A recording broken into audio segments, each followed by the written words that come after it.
এবং সেই সনাতন ধর্মাবলম্বী এবং একজন ব্রাহ্মণ হয়ে তিনি কিভাবে একটা গোমাংস রান্না করতে পারেন। তো জি বাংলার সুদীপা চ্যাটার্জিকে আমরা সবাই চিনি। প্রত্যেক বাঙালিদের ঘরে, ঘরে সেই প্রোগ্রামটা দেখা হয়। আমাদের মা-বোন সবাই দেখে।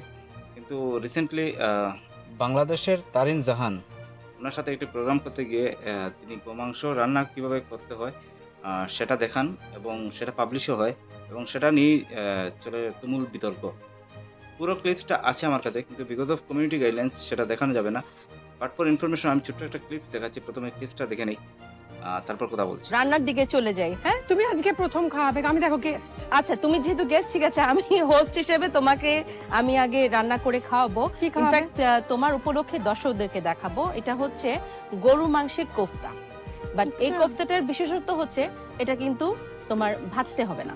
তো কোফতা ব্যাপার হচ্ছে তিনি একজন সনাতন ধর্মাবলম্বী, তিনি একজন ব্রাহ্মণ এবং সেই সনাতন ধর্মাবলম্বী এবং একজন ব্রাহ্মণ হয়ে তিনি কিভাবে একটা গোমাংস রান্না করতে পারেন এবং সেই প্রোগ্রামটা তিনি দেখাতে পারেন সেটা হচ্ছে সবচেয়ে বড় কোয়েশ্চন। এবার উনি বিভিন্ন ধরনের এক্সপ্লেনেশন দিচ্ছেন যে এটা হচ্ছে, ওটা হচ্ছে, উনাকে হুমকি দেওয়া হচ্ছে, উনার ছেলেকে অপদস্থ করা হচ্ছে বিভিন্নভাবে। কিন্তু সবচেয়ে বড় কোয়েশ্চন হলো এটা কিন্তু কোনো লাইভ শো না।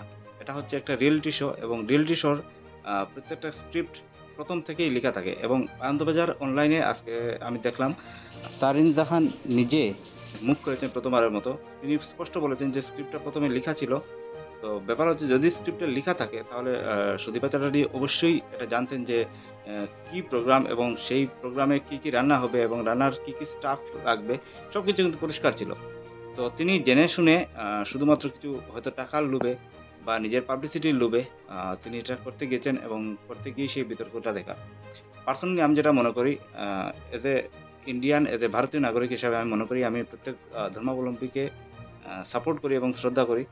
আমি মনে করি না যে ভারতের কোনো টেলিভিশন শোতে বা সিরিয়ালে বা ভারতীয় কোনো আ চ্যানেলে গোমাংস রান্না করা দেখানো হোক বা শূকরের মাংস রান্না দেখানো হোক। কারণ এখানে ২ ধর্মের মানুষ আছে এবং প্রত্যেকেরই নিজস্ব কিছু ভাবনা আছে।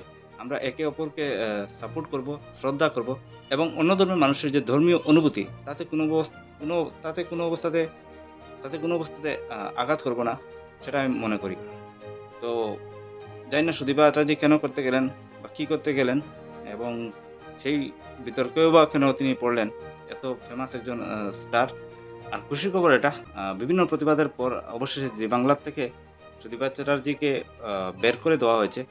কিন্তু সেখানেই সেই কথা নয়। সুদীপা চ্যাটার্জির জন্য আ পুরো সমাজটা কলঙ্কিত হলো এবং লজ্জিত হলো। সেটার জবাব কে দেবে? সেটা হচ্ছে সবচেয়ে বড় প্রশ্ন।